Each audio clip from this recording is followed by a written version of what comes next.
हरियाली खेतों से घिरा हुआ एक ज्ञानी आदमी रहता था। उसकी शांति और ज्ञान को देखकर लोग दूर दूर से उसकी सलाह लेने आते थे।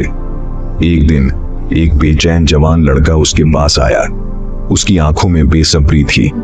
उसने ज्ञानी आदमी से विनम्रता से कहा, मैं अपने सब्र के अभाव से परेशान हूं। मैं अपनी बेचैनी में शांति कैसे पा सकता हूं? ज्ञानी आदमी ने सिर हिलाया और उसे पास के बगीचे में ले गए।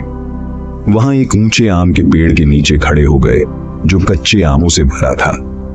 जवान लड़के की नजर उन ब्रांचेस पर टिक गई जो मीठे आमों के लिए तरस रही थी। इस पेड़ को देखो, ज्ञानी आदमी ने धीरे से कहा। यह स्वादिष्ट फल देने का वादा करता है, लेकिन यह समझता है कि सब्र कितना जरूरी है। जवान लड़के के चेहरे पर उलझन का एक झलक आई, लेकिन उसने ध्यान से सुना।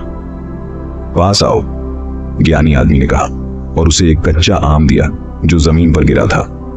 उसने वह आम उसके हाथ में रखा और कहा, इसे छक लो। जवान लड़के ने आम का एक टुकड़ा काटा और तुरंत ही उसका खट्टा स्वाद महसूस किया, जिससे उसकी भवें सिकुड़ गईं। देखो, ज्ञानी आदमी ने कहा, पेड़ सब्र से इंतजार करता है ताकि आम पके, क्योंकि यह जानता है कि असली मिठास समय के साथ आती है।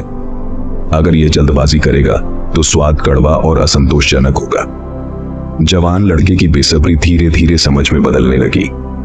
उसने समझा कि इंतजार सिर्फ समय काटना नहीं है, बल्कि एक ऐसी प्रक्रिया है जो गहराई और समृद्धता को बढ़ाती है, जो आखिर काम मिलेगा। बगीचे से निकलते समय उसके अंदर एक नई शांति बस गई। अब उसके पास एक नया नजरिया था। समझ गया था कि जिंदगी के सबसे मीठे इनाम इंतजार के लायक होते हैं। अपने अनुभवों के बगीचे में उसने सब्र को पोषने का विचार किया, हर पल को पकने और प्राकृतिक रूप से अनफोल्ड होने दिया, जैसे पेड़ अपने फल को पकने के लिए इंतजार करता है। हमें भी अपनी जिंदगी में सब्र अपनाना चाहिए। सब्र सिर्फ समय का गुजर जाना नहीं है, बल्कि एक ऐसी प्रक्रिया है जो हमारे अनुभवों को गहराई और मिठास देती है।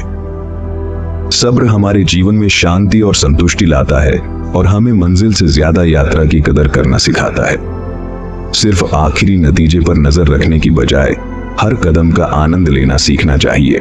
उन सबक और अनुभवों को अपनाना चाहिए जो हमें बदलते हैं।